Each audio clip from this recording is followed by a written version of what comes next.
Περσινό θέμα εξετάσεων τη πρώτη Λυκείου, πάρα πολύ σημαντικό, πάμε να το λύσουμε. Βλέπουμε στο πρώτο ερώτημα μας δίνει μια ανίσωση δεύτερου βαθμού. Οπότε αυτό που πρέπει να κάνουμε είναι διακρίνουσα, πινακάκι και το αποτέλεσμα που θα βρούμε να δούμε αν ταιριάζει με αυτό εδώ. Ξεκινάμε λοιπόν. Το α είναι 1, ο συντελεστής του χ τετράγωνο. Το β είναι μείον 4, ο συντελεστής του χ και ο σταθερός όρος είναι 3. Διακρίνουσα. Β στο τετράγωνο μείον 4α.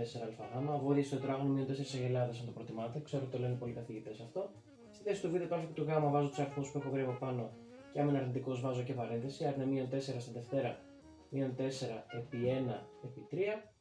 Όλο αυτό θα μας κάνει συν 16 μείον 12, δηλαδή διακρίνουσα βγαίνει 4. Προχωράμε λοιπόν να βρούμε τα χ1 και χ2.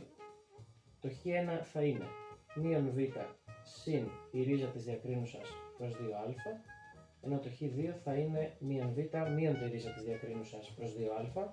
Θα λύνουμε αυτά. Το μείον β είναι μείον το μείον 4, άρα είναι κανονικό 4, συν η ρίζα της διακρίνουσας, δηλαδή η ρίζα του 4 που μας κάνει 2, και από κάτω έχουμε 2 φορές το α, δηλαδή 2 επί 1 που μας κάνει 2. Το ίδιο και εδώ, μόνο που έχω αφαίρεση 4 μείον 2 δια 2.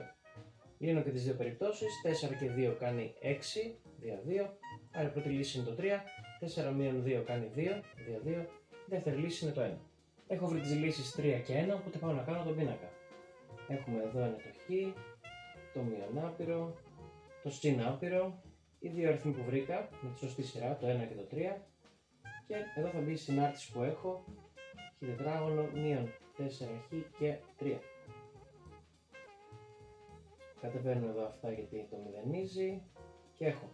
Όταν η διακρίνουσα είναι θετική, που τη βρήκαμε προηγουμένως ότι ήταν 4, τότε ανάμεσα από τις δύο ρίζες βάζω το αντίθετο του α, το α ήταν 1, οπότε το αντίθετο πρόσημο δηλαδή είναι μείον, και γύρω από τις ρίζες βάζω ομόσημο το α, ό,τι έλεγε το α. Το α είπαμε ήταν 1, συν δηλαδή, οπότε βάζω συν.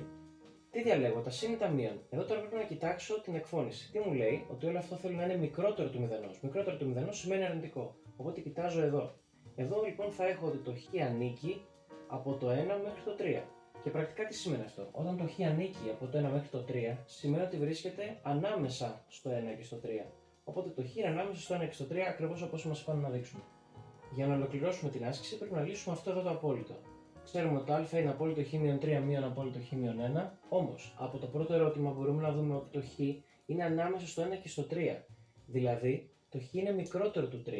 Αν το χ είναι μικρότερο του 3, τότε πηγαίνοντας το 3 από την άλλη, παρατηρούμε ότι γίνεται χ-3 μικρότερο του μηδενός.